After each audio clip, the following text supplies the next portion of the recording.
Chapter 9. 6 years before the THRAN War.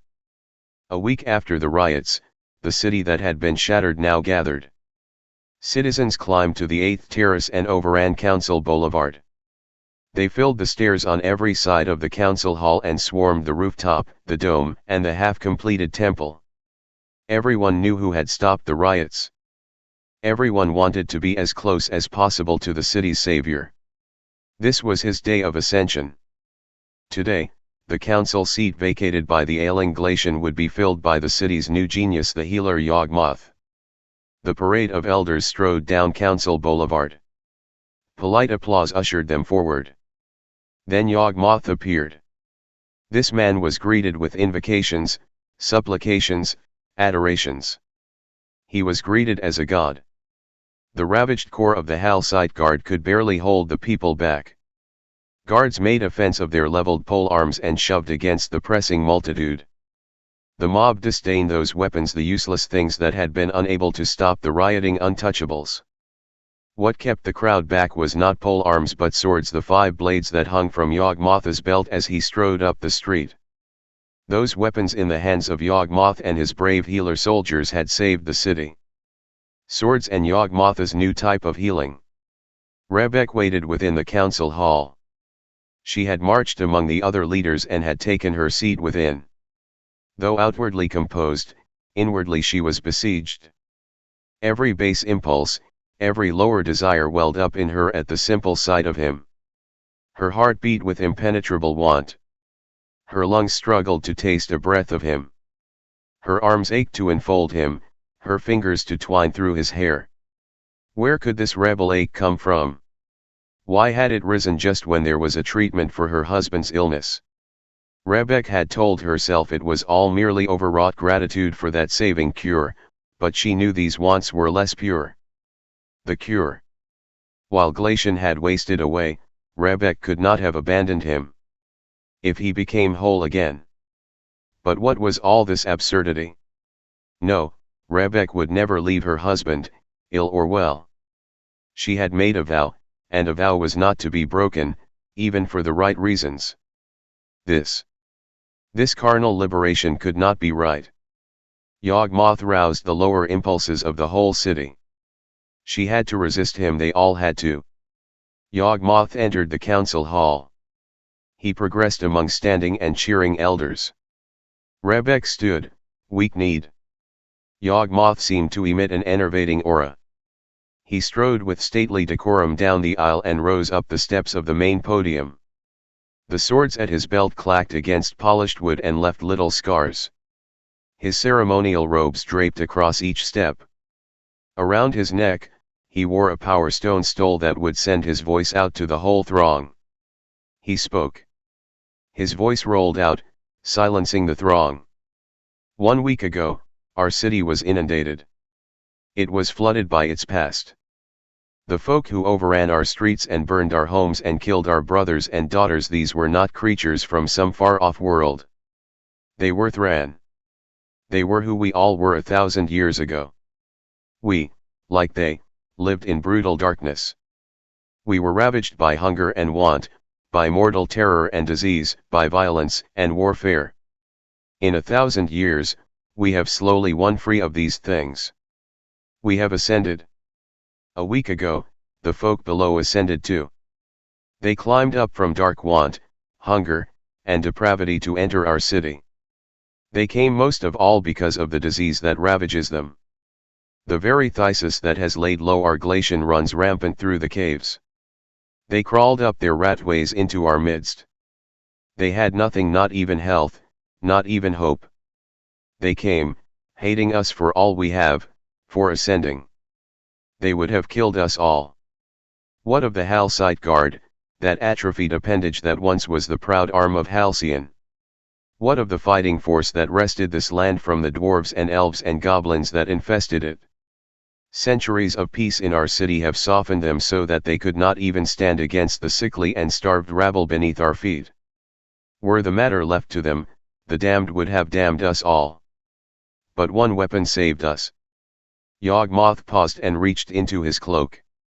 The elders leaned just perceptibly forward, straining to glimpse the now famous sword Yawgmoth had wielded in battle, but he did not hold up a blade. Instead, he lifted a vial of liquid hope. This is our greatest weapon against the terrors of the past. Hope is what brought us out of darkness and hunger, violence, and war. Hope now brings us out of disease. This vial holds the serum that reverses the Power Stone Thysis. It will save Glacian and any other citizen infected. It will save our THRAN temple and our glorious city. It will save even the damned, give them the hope that will keep them from crawling up their rat ways and slaying us. A great ovation answered these words, and cheers of Yawgmoth. Yawgmoth punctuated the applause. And this vial? Yawgmoth pointed to his own skull. This vial contains the hope of a final cure. I will find it. I will find a cure not only to Power Stone Thysis but to every ailment that plagues us. I will find a cure not only for illness but also for weakness, for madness, for old age, for depravity, for every failing of mortal flesh. All of these diseases and dysfunctions are mere remnants of the darkness where once we dwelt. The medicine I bring to you will heal not only your bodies, minds, and souls but even your mortality. I promise you no less than that. His voice echoed away in shocked silence. No one had ever heard such promises, yet the light that gleamed down through that vial made it seem a miniature THRAN temple. Every hope of the people, every dream, was manifest in that vial and the man who held it aloft. He could cure the incurable. He could single-handedly end a riot, a war. It seemed he could do anything he strove to do. The people cheered. The sound of it swelled out to fill the hall, deafeningly, to fill the streets, the city, and even the deserts all around.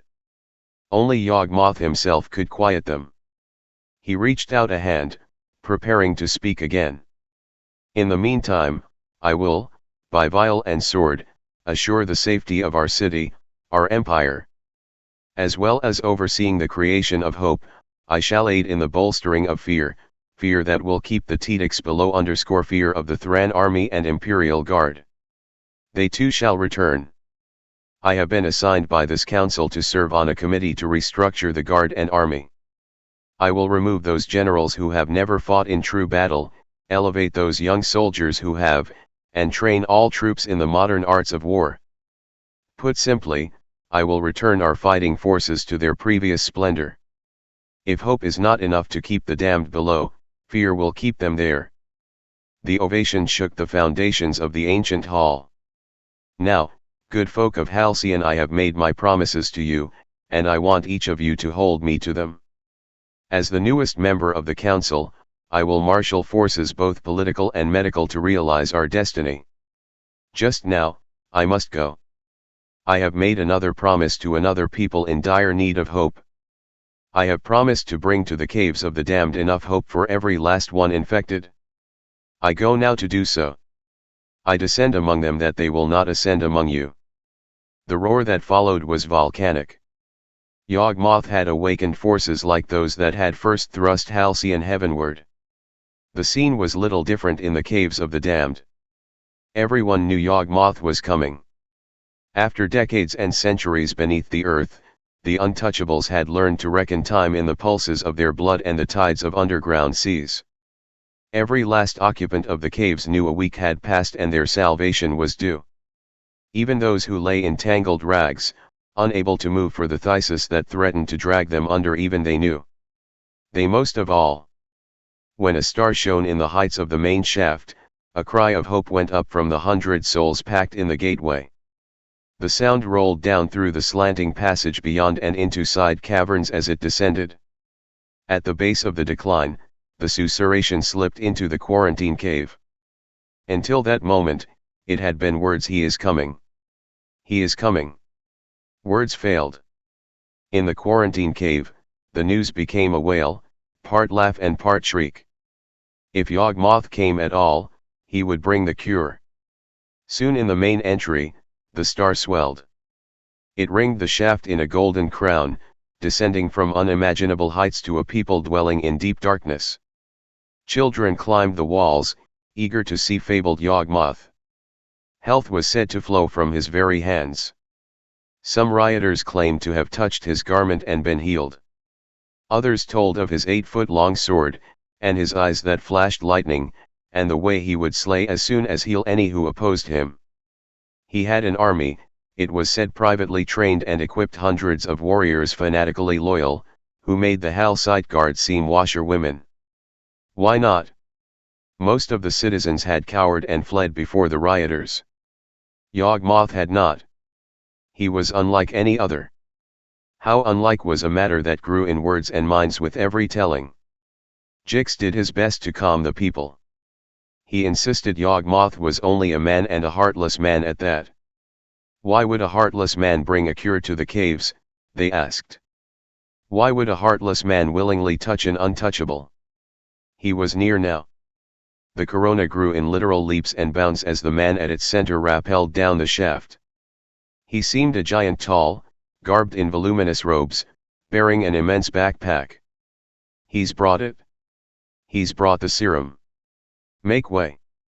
Give him room. Jix shouted, pushing folk back. The rope whined. With a final few bounds, Yawgmoth landed in their midst. He heaved a sigh. Untouchables drew in their breath with a collective gasp. They studied this man, tall, yes, but not 10 feet tall, powerful but taxed beneath the heavy pack he carried, commanding but not tyrannical. None of that mattered, only the contents of that pack. Jix approached Yawgmoth and stared up into his eyes. So you came. The silence around was deafening. Folk strained to hear what the man would say. I came, huffed Yawgmoth. We'll be putting a lift in that shaft soon enough. Using the rope, I could bring serum for only 1,000 of you. 1,000? Jix growled. That's less than half. We concentrated the formula as it was, and twice I nearly fell bringing it down. There isn't enough. Jix declared. His voice filled the passage with desperate echoes. I will return with more, as soon as this batch is administered. Yawgmoth assured. There will be enough. Everyone will be treated today. That too swept down the passage, a sigh instead of a hiss. To return yet today, I must get right to work. Take me to the quarantine cavern. Jix nodded. Others imitated the motion, turning acknowledgement into obeisance. Follow me, Jix said, grinding his teeth. Despite the hot press of people, the way opened before Jix and Yawgmoth. They strode down a narrow aisle of watchful souls. Most were content merely to gaze on him. Others reached out tentatively to touch him. Every once in a while, someone clung on. Those around violently pulled the offender back among the throng. As they went, Yawgmoth spoke to Jix and all the folk around. I know why you attacked the city. Yes, Jix replied levelly. We attacked for vengeance. We attacked because the city is poisoning us, and we wanted revenge. Yawgmoth smiled paternally. It's more than that, isn't it? You attacked Glacian before you knew the Monorig poisoned you. That wasn't revenge. What was it you said to Glacian when you stabbed him? I said, welcome to the company of the damned. Yes, Yawgmoth said. It is not that you hate the Halcides for their wealth and beauty, for the sunlight and glory of their city. You hate them because they have cut you away. They treat you like a gangrenous limb, sawing you from the healthy body and casting you down. There was nothing to say to that. Yawgmoth was right. Once these caves were part of Halcyon. Once they were a prison colony. The people here did not remain forever. They fell for a time from the skies and spent a while laboring in the darkness, only to rise again. That is why you attacked the Monorig and the city, to rise again. Yes, Jix muttered, mesmerized. All around, untouchables nodded in agreement. Yes, that's right. Well, I have come not only to heal you, Yawgmoth said. I have come to bring you up, one by one, into the light of day. I have come to bridge our two worlds. This place should not be a hell. It should be no less than a moral infirmary, meant to heal those who enter it and bring them out changed. The words had hypnotized the untouchables. Only Jix kept his head. Memories of this man's merciless knife were too vivid.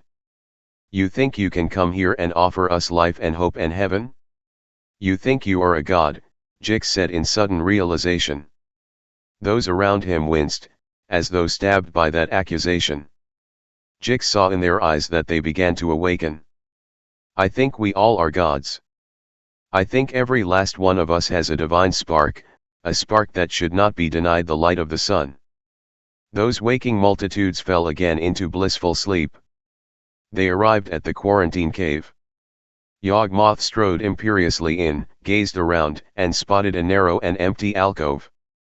There. I will work there. Without pause, he marched into the niche and shrugged off his pack. He set his power stone lamp on a ledge and began unpacking the bladders, needles, and containers of serum. Jix lingered at the entry to the alcove. You have found a treatment. You come down here to provide it to us. Yes, we are grateful. We owe you thanks but not homage, not adoration.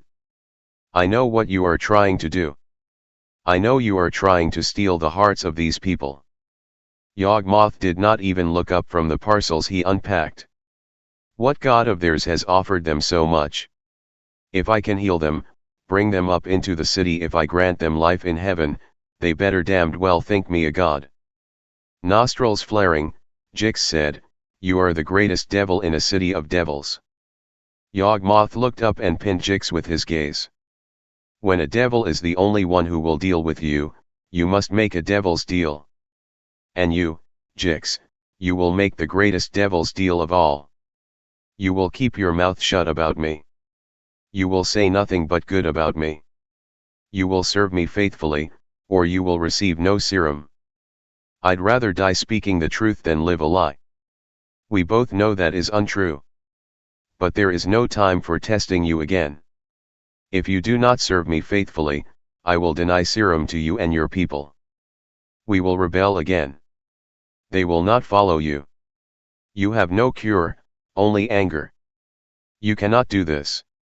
A voice came from behind Jix, the raspy voice of a young boy. May I have the cure now? May I, Master Jix? Jix turned to see a child whose face was half eaten away by lesions. A long, solemn line of others stretched away behind the child into the distant cavern. May he, Master Jix? Yawgmoth asked. Head drooping, Jix said, yes, child. Come in here. This is Yawgmoth. He is the man with the cure. Tell him how thankful you are that he has come.